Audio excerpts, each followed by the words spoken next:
Hello, everyone. Happy to see your faces on Zoom. It always makes me happy to be here. Welcome to the February Women's Podcaster Party. I am your host, Julie Marty-Pearson, and I created this space as a place for women in podcasting who want to get into podcasting to just connect, um, learn from each other, possibly collaborate, and all of those fun things. So today is our full hour of networking. So we're going to start by I'm going to go around and give everybody 3 minutes to introduce themselves. And then after that, we will, since we have a smaller group, we all can get a little more time today. And then we'll just talk about some hot topics in podcasting, and we'll do some breakout rooms. Oh, we got somebody else coming in. So I will start by doing my own introduction and then I'll just go around my Zoom room so everybody gets a chance to introduce themselves and share whatever you like, your business, your podcast if you have one, if you're a guest, what topics you like to speak on, and feel free to put your links in the chat. So I will go first. Hi, everyone. I think I know everyone in the room, but I still like to introduce myself, remind myself who I am and what I'm doing here. I am a podcaster, speaker, coach, and advocate, and I help women own their voice, share their story, and grow their visibility and confidence through podcasting. I help purpose driven women start podcasts, grow existing ones, and become awesome, sought after podcast guests. One of the communities I built is this one, where I host these networking events every month, as well as featured speakers. And I also have a membership called the Podcast Your Story Community, where I do additional bonus deep dive workshops, group coaching. We have our monthly pitch fest where guests get to pitch themselves live, and many other fun activities. So I personally have 3 podcasts. I do not recommend that for anyone, but that is where I am. Some are in transition, some we're figuring out. I will share them in the chat. But a lot for me in podcasting is about the community. I don't think I would not still be doing these events at this point, have my own podcast if I hadn't found the right communities and people to support me along the way. And that is part of why I do these events for everyone else. So I'm very happy to have you all here. And I'm just going to start going around the Zoom room as it's showing up for me. So, Candace, would you like to go next? Sure. I am Candace McGarvey. I am hoping to become a better podcast guest. I am a founder of a company that um, does AI transitions for individuals and companies. And in my work there, I have noticed and the research backs up the low rate of adoption for women and AI. And I get it. I totally get that AI is a double-edged sword. It has its downsides for sure. We're seeing some of that, but in my experience with it, it has the ability to broaden a woman's capabilities at work.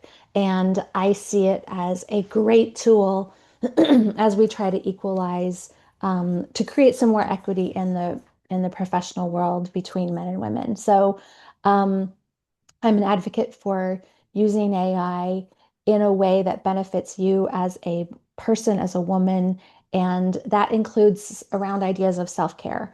I My own AI has driven me crazy because I get obsessed with it, and then I need to use it for self-care or do something. But anyway, the idea is just to represent a more human-centered, holistic version of AI for women so that hopefully we can take some ground professionally and that we can just become more of who we want to be. That's one of my things is that AI made me more me because it helped me focus in on the things that I wanted to do and then created some productivity around those ideas. So that is my goal. I love that. I think that's such an important point, and I often say that, I use AI not every day, but a lot, especially in podcasting. And I think it's important to know that it doesn't have to be it creating for us. It can be it helping us to create what we already have. Or I love Absolutely. my AI that takes my episodes and gives me all the content, but it's my voice, it's my words. And that is about productivity. So I agree that is Exactly. so important for us, especially women business owners trying to do it all ourselves. Yeah. Yeah. We're already outstretched out too thin. So Yep. hopefully this can bring some balance to everybody's lives. Absolutely. Okay, next up in my Zoom is Jackie. Hey everybody, good to see you guys. Excited to get to know a couple of new faces too.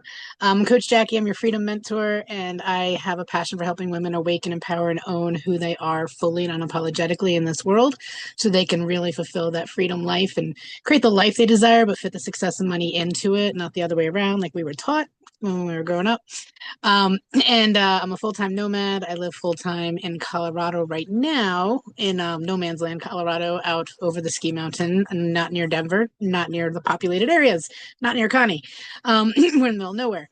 But we love it, and we've been doing this for almost 6 years. It's crazy when I say that in June. I am a perpetual podcast guest. I love it. I've been doing it for 3 years, and now just dove in last month with doing Julie's program into creating my own podcasts. And so looking for a March launch and excited about that. Just in the beginning processes of processing. I think the biggest thing, and I'm going to be using Julie big time for that, is that I can record the videos. I can have great conversations. It's all like the back end and making sure that I don't mind being messy, but making sure the back end, I got to get out of here and into the action on that and know that I can do it. So changing that belief with her help. And yeah, so I'm glad to be here. And if you want to connect, my connect link is in there. Thank you, Jackie. And I think what you say is a lot. Even myself I had no idea all the back end that happens for podcasting to happen. And even now, though it is faster and more productive with a lot of tools, there's still the list of things you got to do when you put your episode out just so people see it and more people discover it, all that fun stuff. So, Yeah. very excited for your podcast coming very soon. And another person with a podcast coming soon, Connie, would you like to go next? Yeah, I just decided that about an hour ago. Well, not quite an hour ago, but I had my self-doubt is not totally anyway. She helped Julie helped with my self-doubt on the podcast. So my background is I'm an acupuncturist, yoga nut, um, and I wrote a book called, I don't know if this is going to come out this, oh yeah, sometimes it's upside down or, but it's called Speeding to Compassion. And it's a book about my journey to become a more mindful, kindful driver on the road because I was a jerk. And I said, this is not the person I want to be. And I kind of feel like it's a universal experience. So I've been doing podcast guesting um, probably for about 6 months. And then I went to Podfest. Amy was there and she was volunteering and it just lit me up. So I'm going to do my own podcast and we're working on it and I'm just going to share it. This isn't it's not, it's not polished, but it's going to be something like because my book is called Speeding to Compassion, Life Lessons and Humor to the High Road. Um, So I kind of wanted to keep that theme, and the podcast is going to be aspirations for the high road, stories of inspiration for a life. And this is where that's it for a meaningful life, or something like that. We're gonna, anyway. I'll put my information. I love to connect with people, and I'll put that in the links. So I thanks. love it, Connie. I think anybody in podcasting or guesting or speaking knows that word salad that you're always kind of playing with. What do I mean? How do I want to say it? And although you did say while you were speaking before that, the mindful, kindful, I think that might be, those words popped out to me as you were speaking. So that might be good. It's so funny because I think a lot of us don't realize until we start doing it. We have this idea in our head of a title or a name. And then we realize, well, that doesn't even make sense. No one's going to understand what I mean, right? And so then we go down that rabbit hole, which AI can help us with sometimes, but I think we get stuck in the creating and deciding. And so I always love to see everyone making adjustments and movement forward because that's what matters. Okay, next up, and I'm probably going to say it wrong, Liza. I just realized I forgot how you pronounce your name. I apologize. Well, I have 3 minutes to tell you all about how to pronounce my name. No, just kidding. It's Lisa Reed. And yeah, so excited. It's so funny. We're such a small room here, yet I've met Amy before, I've met Jackie before, and I met Julie before. So I was like, oh, I feel like we're already all girlfriends. My company is Get Speaking Gigs Now. And I also am the CEO of the International Speaker Network. And I specifically, if your psychic senses have not started picking up on what I might do for people, I work with entrepreneurs and business owners who want to use public speaking as a way to attract clients, build business. That's the world that I live in on a regular basis. Um, I'll put some links in the chat for, LinkedIn, or if anything I'm saying is like, oh, I need that, or I want to give that to my friend, I'll put some little goodies in there. And I don't think I have 3 minutes of things to talk. Like, Anything related to podcasting? Are you a oh yeah, guest? why we're here. So I'm on podcasts all the time. I've been a guest on hundreds of podcasts. I've had my own podcast. I had it for 3 years. We just curtained it in November. It was called How I Met My BFF, and I would interview other best friends along with my childhood best friend. We grew up in Fairbanks, Alaska together. So we've met a lot of best friend duos over the years. And we just decided, you know what, for various reasons, we decided to end that part. And now we don't talk about business anymore, which is kind of fun. Back to our seventh grade communication style of just talking on the phone. I love that. Well, and I think that's an important thing to note too, that podcasting isn't about doing it forever. I think some of us come to it for different reasons and we do it for a season or a year or whatever that time is. And then we feel like it's time to move to something else, whether that's changing the name and keeping the same one going or completely pivoting away. So I think it's important to share that too. So I I will say appreciate that. another perspective, it's because I am the overseer of the International Speaker Network. I am open to ways to give members of the network more visibility, and a podcast channel or something like that is a potential. But I Mhm. am very clear that whatever visibility projects I bring to the organization, I want to be fun, effective, and profitable. And so those are my three pillars that I am keeping my intention towards. And I'm open for ideas. I imagine there's probably something out there that I haven't considered yet. So Love that. yeah, so I'm open for ideas. And I'm sure there's wheels turnings and some of us thinking, ooh, I like that butt. Yeah. Okay, we have a couple more. Hi, Tiffany. Welcome. I'm gonna have Amanda go next and then Tiffany, and we're just doing a brief introduction. Okay. Can you hear me? Okay. Yep. I am Amanda. I have wanted to join one of these that Julie has been hosting for years now.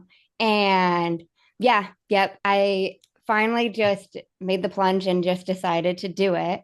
Um, I host two podcasts, so does it make me feel a little better when you said three, Julie, because everybody looks at me like I'm nuts.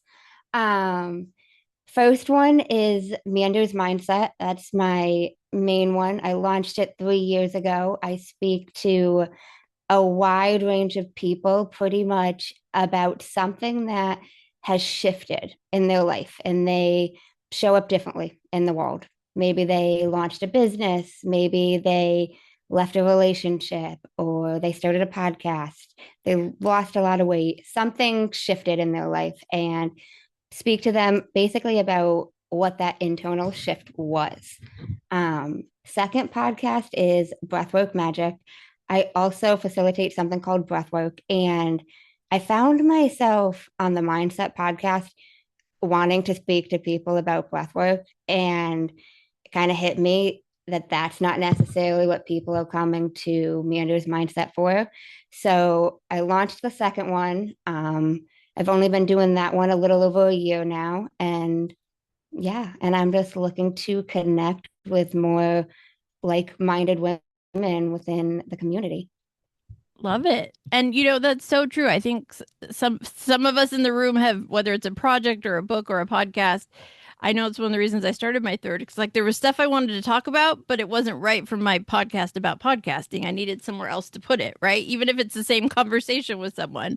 So I totally get what you're saying, Amanda. And I also realized, Amy, I haven't had you go. I think my tiles shifted and I missed. So go ahead, Amy, and then Tiffany. Hello, friends. I'm Amy Stone, and I do have a podcast called The Art of Imperfect Adulting, which is a little bit similar to Amanda's show. So I talk to women about choices and changes that they have made in their lives and how those choices have impacted the path of their life. I launched in the January 2025. It has grown very, very much. I have an open call for guests. So with a pretty decent, I think, way for people to plug themselves built into what I do. So I worked really hard to make it a platform that was beneficial to people. And so I will post the link if you're interested in being a guest on my show, how you can do that. Connie has been on the show. Julie has been on the show. Jackie has been on the show.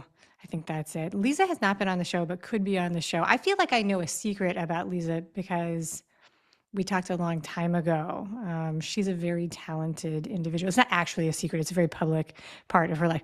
And then I'm doing a lot of, Julie, who is one of my ride or dies in the podcasting space, will tell you I'm obsessed with the back office, like industry stuff that goes with media and podcasting and YouTube. And I have been doing market research in the form of conversations with people who are in the creator space about community and programs and communities that actually provide lift and growth and stuff like that. So this afternoon, shortly after this, Julie is joining me for a test on a live stream on that very, very theme. Because as Julie was listing off all of her 25 shows that she has, I was like, well, I don't do that. And then I was like, I'm a liar. 45 minutes from now, I'm a hot liar. So that is that. It was super fun, by the way. Thank you, Connie, for coming to Florida to hang out with me at PodFest. That was really good. It's a pleasure to meet everybody. I'll stop talking now. Thank you, Amy.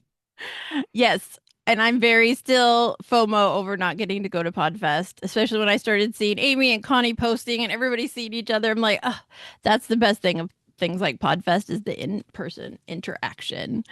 Okay, last but not least, Tiffany, would you like to introduce yourself? Okay, speaking of Podfest, I was for 2 years, my company did the AV there at Podfest. We couldn't do it this year. I was in the hospital. I had major surgery. So we didn't do it this year and I didn't get to go. So I'm glad other people got to go and have fun. I met Julie through podcasting. I actually coached Julie in the beginning on podcasting, which is really fun. I own a media production company. We do some really fun stuff right now we're working with Z Gallery, creating a YouTube show for them. We've been filming that show and editing it. I get to be the executive producer, working on the ideation and creating it. I got to be the host of the show. Interviewing really cool people in like the fashion style trendsetter world. So I get to do stuff like that. And then I have a little podcast about women's health with my friend Bree, because I am a chronic illness warrior and medical gaslighting survivor. And so we have a podcast about that. Do all the things, mom, entrepreneur, building a studio, just a few little things. And Amanda, I just have to say, I loved hearing you talk. You remind me of Carol Kane, your voice, and she's one of my favorites. Love her.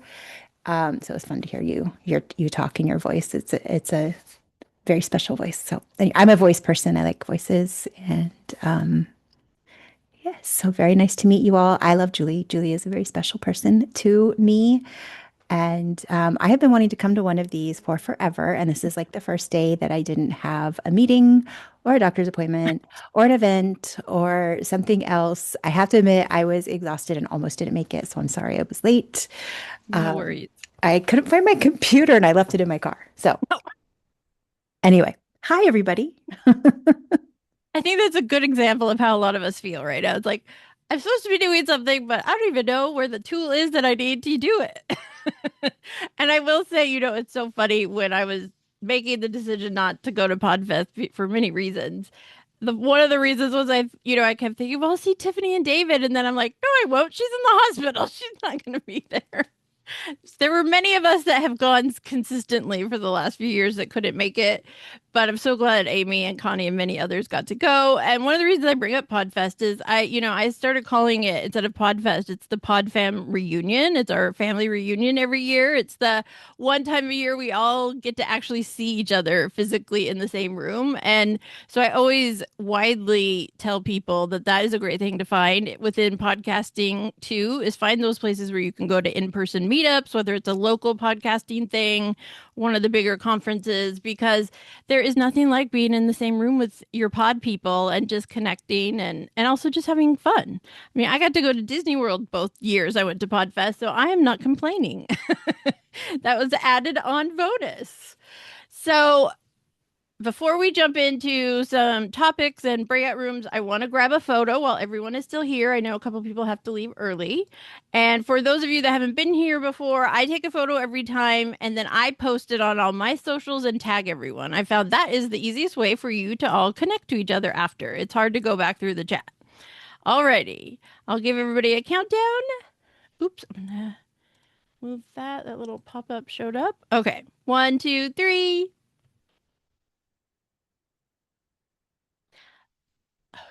Got it. Although I think Tiffany, your peace sign made a balloon fly up. I'm not sure. So I'm gonna take another one because I'm pretty sure it was like right here on you as I hit, because my computer lags after I hit the buttons. Okay, let's try that again. 1, 2, 3. There we go. Nobody's faces were covered on that one. I swear, Zoom is so random when it creates things. Like sometimes I do it and nothing happens. Sometimes I'm just doing this and all of a sudden it raises my virtual hand for me. And then sometimes nothing happens. So anyway, okay.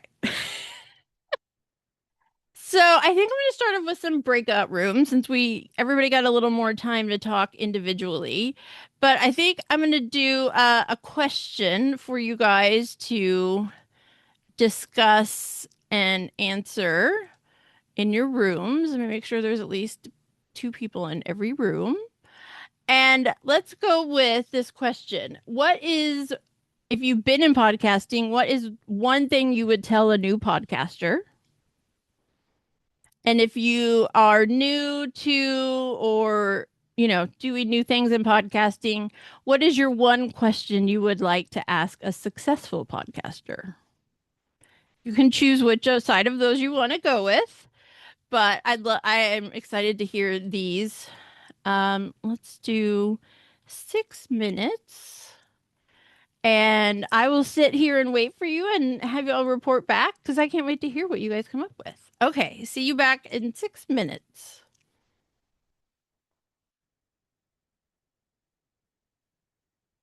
There we go.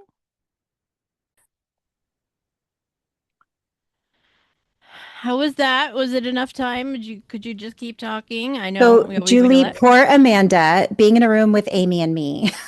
Amanda got about 30 seconds to talk. So, poor thing. Sorry, Amanda, from the start. Like, your Yeah, voice I saw matters. that. I'm like, oh no, there's one with 3. That's not gonna work. Especially when Tiffany's involved.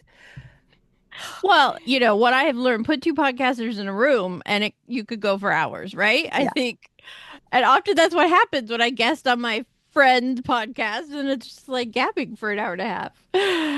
Well, Amanda, was there anything you didn't get to share before your room got shut down that you would like to share with all of us?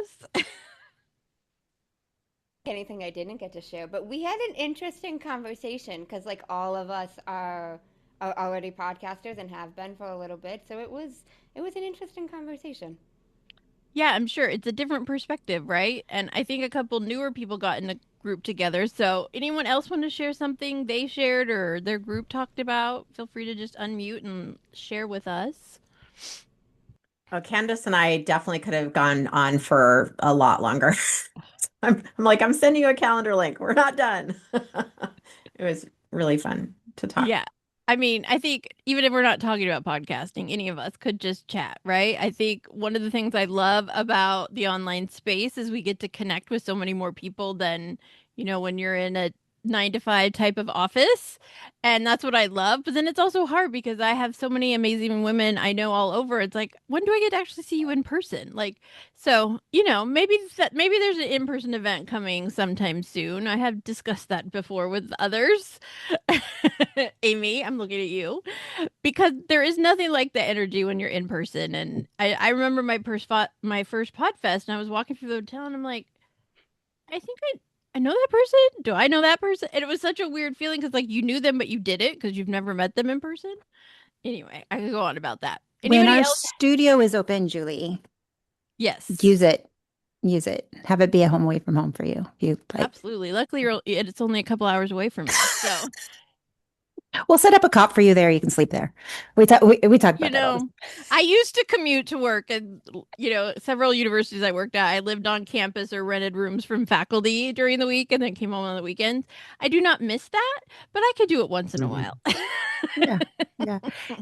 Something that we talked about that was like it's been a big aha for me is the clinging to the word podcast and what does that mean? Like when Mhm. somebody says, I watched a podcast, does it make you cringe? Does it make you like your skin crawl? What does that mean? And I've been thinking about it a lot. And what we're realizing through the research is that the younger generation does not care whether it's called a podcast or whatever, like they just care about content. And Mhm. so, and YouTube tends to be where they are. And so we may, like, especially if we're going to live on YouTube a little bit more, some of our shows, like Mhm. to be okay to call it a show and not be stuck on the whole podcast thing, that it's okay. You're still doing your thing. You're still getting your voice out. You're still being heard. You're still, and so it's okay um, to make that shift if that's what you want to do.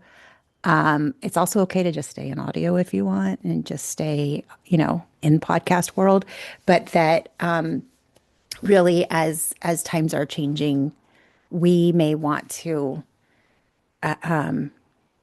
allow ourselves Evolve. to not be so stuck in if it's not RSS, it's not a podcast, and what am I doing? Yeah. And I think that's a really big thing because I know I've spoken with many people in this room about this, especially Jackie and Connie, in teaching how to start a podcast. I often reference how much it's changed in the 5 years I've been in this world.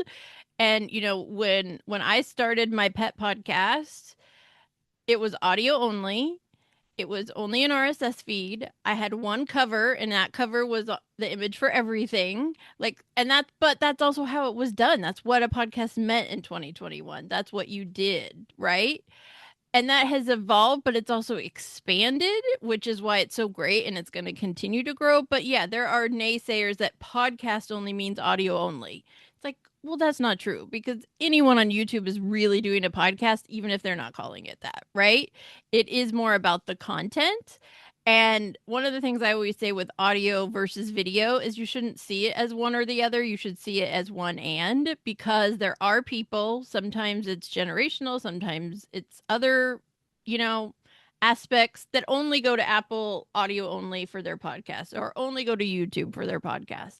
So that's an important point because we get to decide what our podcast is and it doesn't have to be all of it, but it can be if you already have that version of it and you want to share it to some place where you're going to find new people. You're not necessarily double dipping, you're really expanding.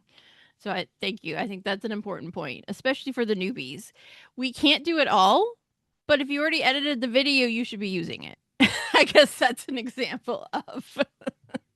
And I had someone I helped in the program Jackie was in, and he really thought he only wanted to be audio only. And I said, "Well, are you going to record in video?" He said, "Yeah." Okay, well, then edit the video version. Even if you don't use it now, you're going to thank yourselves in 3 months because you're not going to have to go back and edit the video version because you only edited the audio version. And, so some of it for me is helping people to make it easier on themselves.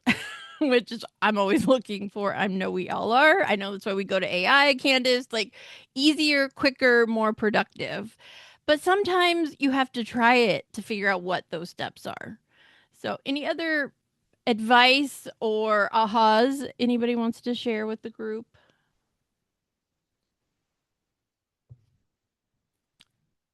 A room for podcasters. I know there's more. Yeah, go ahead, Amanda.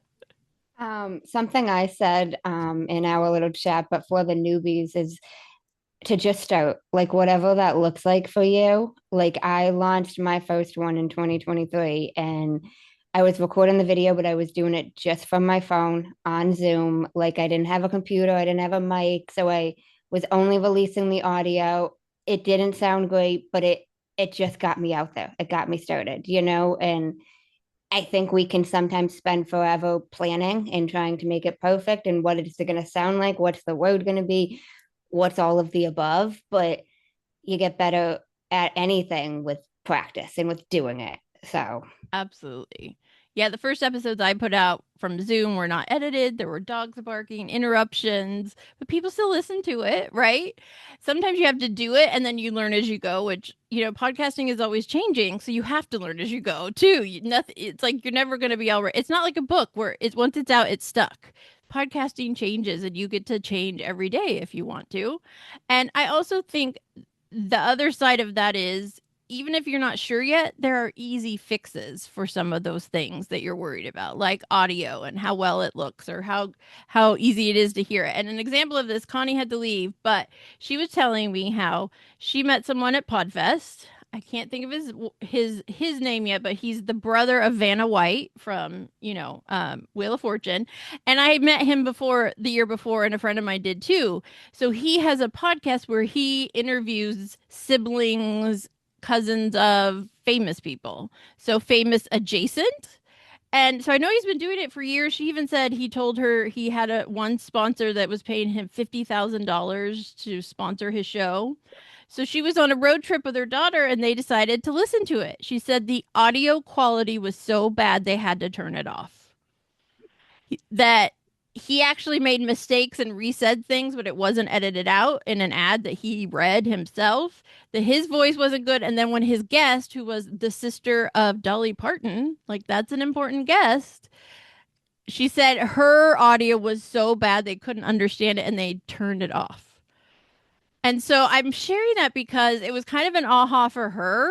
I'm like, right, as an indie podcaster, you will never do that because you're going to listen to it and you're going to think about these things. And I'm going to show you the magic buttons to push that level all that out for you. So you don't have to learn how to edit audio if you don't want to. But I'm saying that because it is so important to just start because no one's ever fully ready and it changes and we evolve and we shift. But we also have to realize that we have control over it. So there's some ways that we can make ours stand out without even needing money. I mean, he has money and he obviously didn't edit very well, if at all. So I just had that came to my mind. I had to share that. Julie, you said something yesterday too about Riverside and some of the new things that have come out about that. And I was like, whoa, that's really cool for people that want to get started on YouTube, but aren't sure. Tell us what you found. So Riverside is one of the big, I want to say really standing out now too, softwares for not only recording, but live streaming. So it is one of the like StreamYard where you can live stream to multiple platforms. I was just on one with a friend of mine, Tanya Smith. She used StreamYard, but we were on Facebook, LinkedIn, Substack, YouTube, and Instagram, which is a new Instagram feature, live at the same time.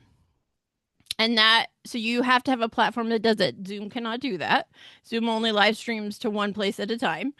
And so Riverside is one that I've played with. and I'm now using for my newest podcast. And one of the reasons that I'm like fully kind of leaning in for it is that recently, and I don't even know if it was this month or last month, Riverside started also offering to be a podcast host. And so what that means is when you have a podcast, you have to have a host that creates your RSS feed that feeds your episodes out to Apple, Spotify, iHeart, all the places. So technically that's audio only. Well, as you know, Spotify now has video. Apple is going to be allowing more people to do video. So it's becoming more of not just audio in some of these apps. So Riverside saw this. And now when you are recording from them, live streaming, you can also host in the same platform, which means you can record, edit, live stream, and publish all within one place. And it's one of the few places that this exists because the hosting part was always separate. So I go to my hosts and my audio, I go to YouTube, send my video. So it's extra steps. But now Riverside is putting it all together. So I am testing it. After one episode, I moved my newest podcast all the way to Riverside to kind of go all in and see what I like about it. Maybe what I'm like, wait, is it going to every place my old one used to? Those kind of things. But if someone is new or thinking about video in any way, even if it's just live streaming or just doing YouTube to start off with, I highly recommend Riverside because when I added the hosting piece, there was no price increase. It was already available to me on the price plan I was paying for just to utilize it for recording and live streaming. So that's another thing. They didn't just add it, they added it without an additional cost for people. So yes, that's a big one. And so speaking to that, I mentioned Apple announced last week that they are going to be having video on their platform now. So the Apple Podcast app will not be audio only. And it has had some video capability, but it was highly technical. I didn't even really know it existed because it wasn't something I understood how to do. But they're making it more mainstream. So most of us will be able to, as they grow that part of it, add our video versions to the Apple app, not just our audio. And so that is a kind of a question for us to discuss as a group. When something we do is changing so rapidly, and I feel like every day, sometimes every week, there's some new tidbit. What is advice you would share, or what is the struggle you see in trying to keep up with the rapid pace of it all? Yeah, Lisa. I don't know if this exactly is answering that question, but a really great tip that I have because I'm a guest on a lot of podcasts is to create your own playlist of your all the guests that you've had. I love Spotify. That's my whatever thing of choice. And so I just create like Lisa's podcast guest playlist and then I search them all and put them on there. And I don't know why I didn't think of that years ago, but if you're not doing that, it's a great tip. Not for your, obviously you already have a list for your own podcast, but when you're a guest. So yeah, and I think that, and one of the places I started learning about that, because I never really thought about doing that. Even I use Apple Music, but I never thought about that with Apple Podcasts. yeah, you could do it on any of the. And now you could, yeah. So now you could do it with podcasts too. But even on YouTube, I have a playlist that is Julie's guest episode. So anybody's podcast I'm on that has a version on YouTube, I add the link. And so that's also, getting me traffic from them and vice versa. But yeah, you can do that in the apps too. And it's also good to make sure you keep a list of all of those because I know a lot of us have guessed over the years, but not always made a note of it. And I'm calling on myself because there are times where I'm like, oh, right, I did that one podcast. I wonder if that ever came out. Well, I'm very detailed about that. And I mean, this is going over years now. So every time I'm a guest on a show, I have like an Excel sheet and I'll put, the name, the date, the name of the show, the host. And then when they send me the link, not everybody does, but when they send me the link, I'll put it in that Excel sheet so that, oh, maybe I'll go update my website or I can always go like repurpose that information so that's a good thing as a guest. Or if your guests aren't doing that, like say, hey, do this and you can repurpose and repost about the and it's episode. also a way to be a good host because I did like I recorded, I think, 28 podcast guest episodes last year. And there were a handful of them I never heard from that I had to go search and see if it came out and look for links and see where it is. And the guest should not be doing that, guys. Like, no. And I know, it should be a part of your process. Like, after you do XYZ, send an email with the links. I've started doing a Google folder so I can put images and clips and everything in there. I can just send them one link. It's all there. They can use whatever they want. And that when we have to go do it ourselves, it is hard. The other thing I do when I'm adding it to my YouTube playlist, I also add all my podcast guest episodes to my website. I have a page that is podcast guesting, and at the bottom of it, it is mainly the last year and a half. I haven't gone back and added some of the older ones, but it's also great because then you have it, and then you're not like scrambling. You talk to someone and say, "Oh my God, I talked about this on so and so's podcast." You just can literally go to YouTube, to your playlist, to your website. So, yeah, I highly recommend doing that. And the other side of that is also YouTube's playlist can be used in a lot of ways. It doesn't have to just be one for each podcast or one for your guest. Like for my pet one, I haven't done this yet. I just haven't had time, but a playlist for pet, topics, for dog topics, for health topics, I can create playlists among a lot of different things. And that is really useful on YouTube for you to do it, whether it's topic based, person based, categories. It really does help you do more with those videos than just having one simple podcast playlist. And Jackie, I just saw that you said editing too. Yes, Riverside is an editor. And also, speaking of AI, they give you a lot where you don't even have to do anything. Like one of the things they've always done is what they call magic clips. And as soon as you're done recording and it processes, the host gets a whole section of magic clips that is just generated by the software, but the guest also can sometimes get them too, depending on how you're set up. So you don't even have to do anything, and the guest leaves with a clip to share of the episode. And they have a lot of things inside that you can have it create thumbnails where it pulls pictures of the people from that video and creates thumbnails for YouTube. It'll give you captions. It gives you all sorts of stuff. And again, none of it is additional cost. There are some special features that say you have to be the next level to get it, but I was really impressed starting to use it as an editing tool, how much they offer you without any kind of upsell. So yes. And it just came out after I just had a whole 6-week program and I was showing them how to use Descript and Buzzsprout.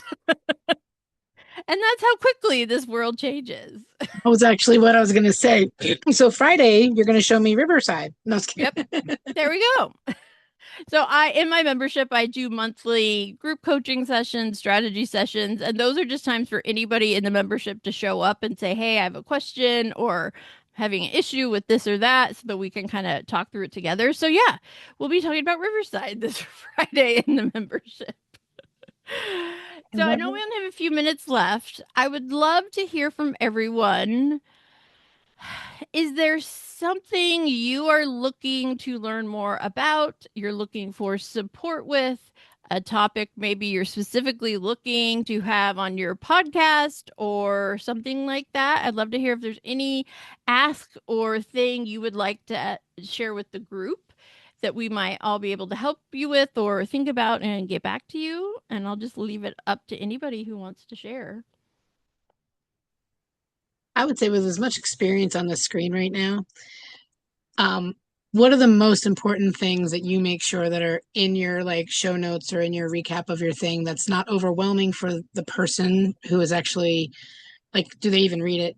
We don't know. But if they do, that it's not like, because when you're doing stuff in social, it's like, don't put too much because they get lost. And so I get that concept. But what is something that's absolutely like, make sure this, and this, and then keep it simple. Because I'm a keep it simple girl. And so when I read some of them, I'm like, that's just too much for me. Like I get lost in their notes. So I was curious what your feedback was on that. Amy, you raised your hand. Go ahead. Yeah, I can talk about that. So show notes on audio platforms. So like Apple Podcasts, Spotify, any of the places where you are streaming via RSS have an inherent searchability issue, right? Like they're invisible to Google and the machine learning.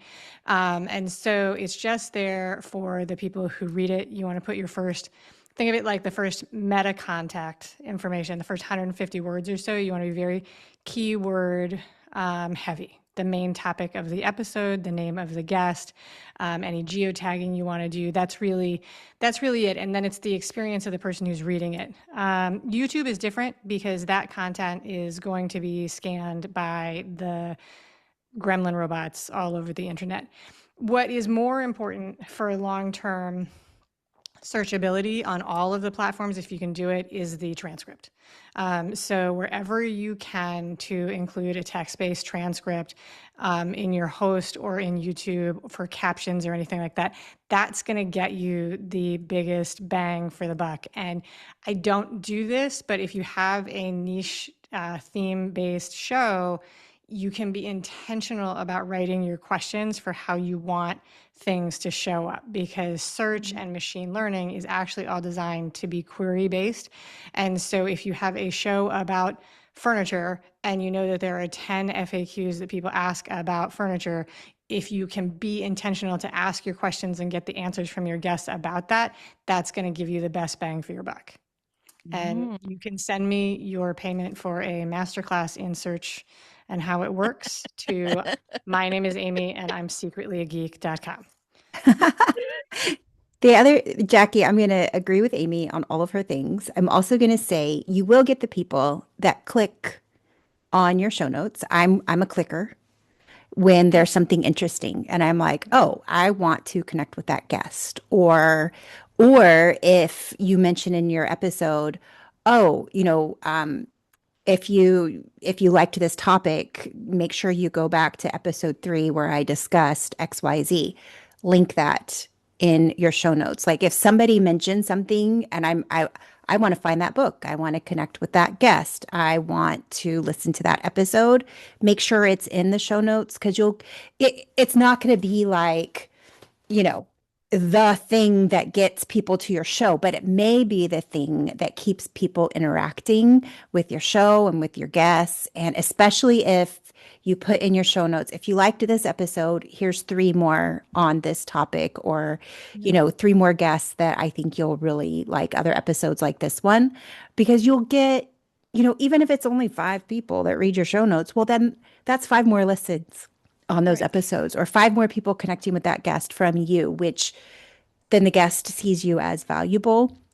So it's kind of like every little interaction we can get, and any way that our show notes allow us to interact a little bit more with the people that are there for us, builds trust in you and builds people wanting to stay in your world, because you are creating things that build that trust and build that connection.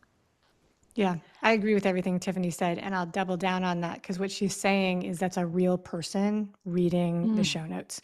So just the first couple words might get picked up by a machine, but if people read it, it's real people reading it, because it doesn't, uniquely to the podcast platforms, it's really basically invisible. Like when people try to sell me what they call podcast platform SEO, I want to challenge them to a knock'em sock'em boxing match. I'm like, yeah, show me. Me. And each platform pulls different parts of it. Some of them show 500 words, some of them show 1,000, and so that's one of the things I always say. Okay, now it's up. Go look how much is showing up. What are you seeing? What aren't you seeing? Make sure your links are showing up and you're not putting it at the very end. But then you also have platforms like Buzzsprout has a footer, so you can update your links one time and it get updated on all 57 of my pet episodes, even from 4 years ago. So there are ways around it. But yeah, I think what both of them are saying in terms of the content, the SEO, but also the linking. And, on YouTube, you can link to a playlist that's that whole topic that's going to get them to click on listening to more. I don't know, but you could do that in Apple and Spotify too, is add to the show notes. That's, you have to go into each platform to do it. But if you start seeing that happening and you start noticing that when people listen to this episode, they also go back and listen to this one, the data we can look at is it. And I think the biggest takeaway from this is we want real people listening and real people interacting with us. And people are at the point where we are sick of AI generated images and video. we don't care if you used AI to get your content together, but we don't want to look at it. We want to see that this is a real person and she's blubbing and saying, sorry, I didn't say that right, or I called you the wrong name. Like, it's okay to keep that in because then that's a cue. Oh, this is real. And I don't have to question, if this person is automated or not. Awesome. Thank you, ladies. Yeah, the recording part, I'm like, that's easy peasy. It's all the other stuff that I get in my head about. Well, and I will say, and if you haven't watched it yet, I highly recommend the workshop we did with Tamara Hamilton last month on YouTube. And one of the things I think, especially for new podcasters, because I know I did not start this way, and so I'm having to force myself that before you record, think about the keywords, think about those questions, like Amy said, think about those things that people would search for what you're going to talk about, and say it in the episode, and not just put it in the title and the description, but build the episode around those. So you're saying it, you're asking those questions, you're doing it already, and that's just going to add that other layer of searchability that goes beyond worried about how many words each platform is pulling from, right? Because if you're embedding it from before you even record, that's going to get you ahead of, and it's not what a lot of us do is I record it and then I ask, what are the keywords from what I just said, right? Not always the best that way. But especially solo episodes, I think it is important for us to think about, even if we go off topic, what is the main purpose and what are the right keywords for that? Okay, well, we have 1 minute. Nope, never mind. We're done. So if anyone that wants to hang on, ask other questions or share other info, you are welcome to. But I want to thank you all so much for being here. It was great to have some new faces and some familiar ones. And I will post the screenshot everywhere for you guys to tag and follow each other. And if you want to, come join me again tomorrow. I'm doing it again. And I'm going to be talking tomorrow about interview tips for guests and hosts. So if you know anyone that might be interested, I'm doing it again tomorrow at 1 Pacific. I had to think about that. So thank you all again for being here. Great to see you. And hopefully I will see you all again soon. Bye. Thank you.